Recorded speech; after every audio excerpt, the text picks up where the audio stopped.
Assalamualaikum warahmatullahi wabarakatuh. Nama saya Muhammad Sulam Habib. Saya dari Fakultas Ekonomi Prodi Akuntansi. Kali ini saya akan menjelaskan ulang mengenai alam gaib.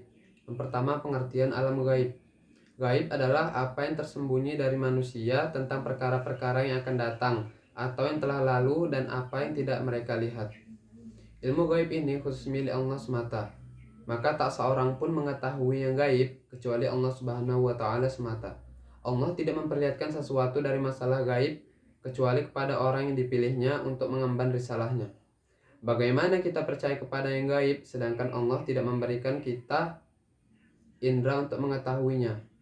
Yang pertama, diberikannya berita-berita ini oleh Allah kepada manusia melalui ilham, mimpi, atau jalan lainnya yang tidak bisa direkayasa oleh manusia. Lalu ia merasakan dan mengungkapkannya.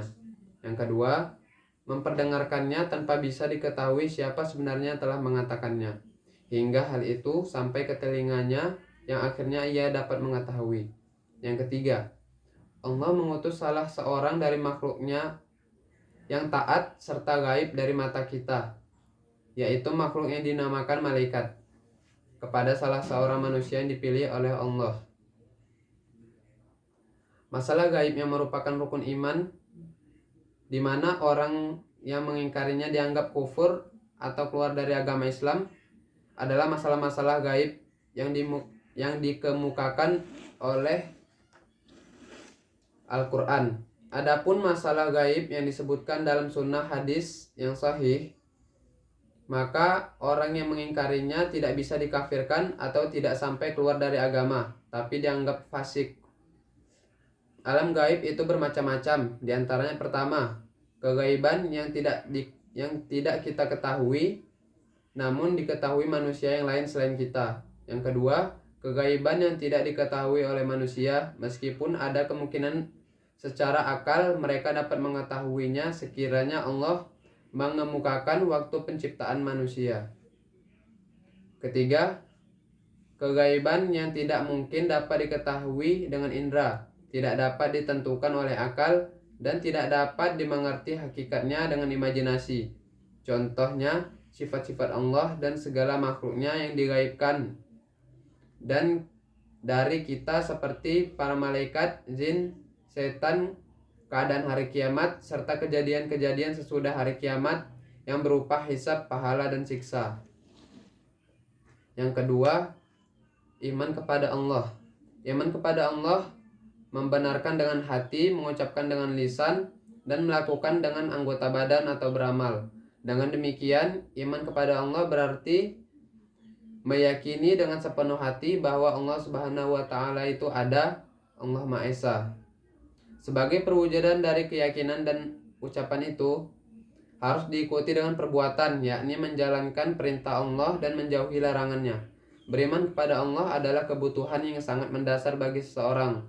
Dasar beriman kepada Allah yang pertama, kecenderungan dan pengakuan hati. Yang kedua, wahyu Allah atau Al-Quran.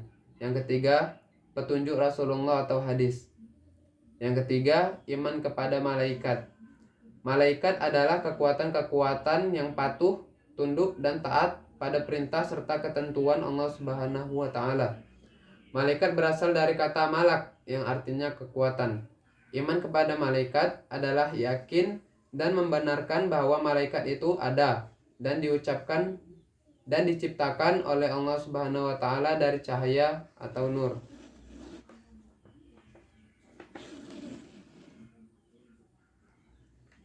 Yang keempat, iman kepada hari akhir atau hari kiamat.